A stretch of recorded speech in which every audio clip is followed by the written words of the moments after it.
what's up everyone? Welcome back to the channel. My name is Travis and welcome back to another video. So today we're going to be doing a subscriber Q&A video. Last night this question came in. I wasn't able to set any time aside to actually reply.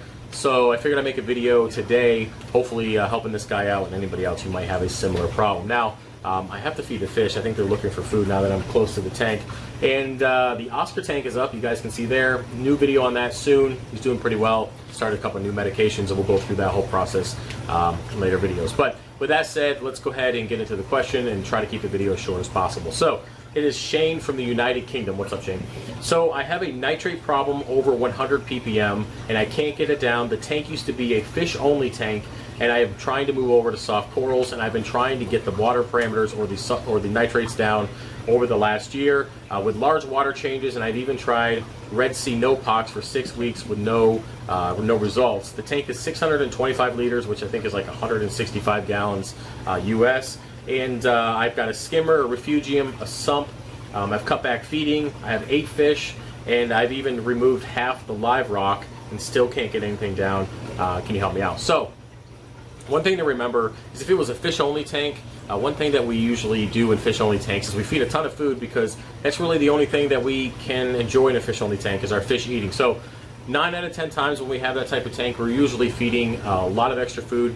And if you have like angelfish or tangs or anything in there, or anything that really grazes on algae, you don't ever see the problem. You don't really ever see the buildup because we don't have corals that can show stress of high nitrates and phosphates and stuff like that. So unless you're getting algae on the rocks, we usually don't see the higher levels. So with that said, all that rock that's been in that tank, and I know some people don't agree with me with this, but with all that rock being in there, rock is a sponge. It basically, that's what filters the water. So the water has to go through the rock. The nitrifying or denitrifying bacteria processes the waste and eventually burns off and goes out to CO2 gas. Long story with that. But basically, all that rock is a sponge, and it's going to absorb the nutrients in the water. And I believe this to be true because I dealt with it before. I purchased rock off Craigslist a long time ago when I was starting a saltwater tank. Plopped it in the tank. It was 18-year-old rock. I put it in there, and my tank just blew up with red slime and all sorts of stuff. It was really bad. It was one of the biggest mistakes I've made, and I know I've talked about that in previous videos. But with that said, I know you've changed out half the rock. What I would do, your very first thing I would do is, since you've already changed out half of it, make sure you're replacing that with some newer rock, some new dry rock.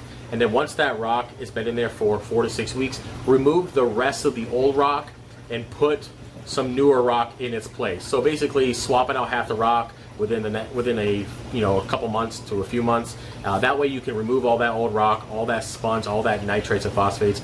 Now, if you're still having excess nitrates after that, which you will at first, believe me, that stuff is still in the water column, so it's going to take a few weeks for that rock to build up beneficial bacteria and process those nutrients, so keep doing your water changes. But if you're still having nitrate problems after that, you have to look into what you're feeding. I know you don't, I mean, it's a 165 gallon tank, you only have 8 fish, that's really not a lot. So just watch what you're feeding. If you're doing a lot of pellet foods or dry foods, those have a lot of nitrates and phosphates in it, so maybe go to more natural foods that don't have such high levels.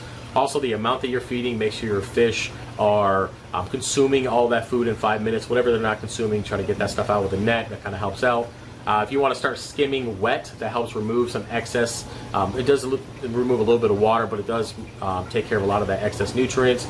Make sure refugium is rolling about 16 to 20 hours a day. Give it a little bit of time off because it does need time to rest. And yeah, outside of that, the rock, I believe, is the issue. Now, I wouldn't dive into bio pellets or any more no-pox or any more chemicals. I think keeping it all natural with the refugium, the water changes, the skimmer, and just swapping out that rock, making sure that it's cycled and good to go, and then get rid of all that stuff. Now, you didn't say anything about being bare bottom, I don't think, or sand bed. Now, if you have sand in there, I would consider changing out the sand as well. And I've done this before in tanks, and I know I've recommended it to clients before. If you are going to change your sand bed, try to do it, I would say, every time you do a bi-weekly water change, just siphon out some of the sand during that water change. And then over about 2 months, you should be able to remove all the sand for your water changes. And then once it's out, then you can start adding some new sand, just like the rock. You don't want to do it all at one time. I mean, you can, but it's just unnecessary stress. It's not like you have corals that are going to get negatively impacted. Like, you know, if you had a whole tank full of acropora, if you're changing out all the sand and rock and stuff, it's probably going to be a problem. Give it as fish only. As long as you can keep a decent biological filtration in there for their own sake and their own health, that's what matters. But if you want to try to speed up the process by removing more sand quickly or removing that rock now and then adding some later, you can. Just, you know, use your discretion. But I will tell you, your nutrients are sitting in the sand if you have it, and they are sitting in that fish only rock, because that's just how it is. It's a sponge. It's going to absorb it, and just kind of the way it is. So with that, hopefully this helps you out. Good luck. If you have any more questions, or if you guys want to be part of this series, feel free to put a question in the comment section below, or you can email me at fishofhex.com, or Fishofhex. You can hit me an email there, or fishofhex@gmail.com. And yeah, if you want to support the channel, head over to the website. Tons of stuff going on there, a bunch of sales, you guys know. And I'll see you later. All right, peace.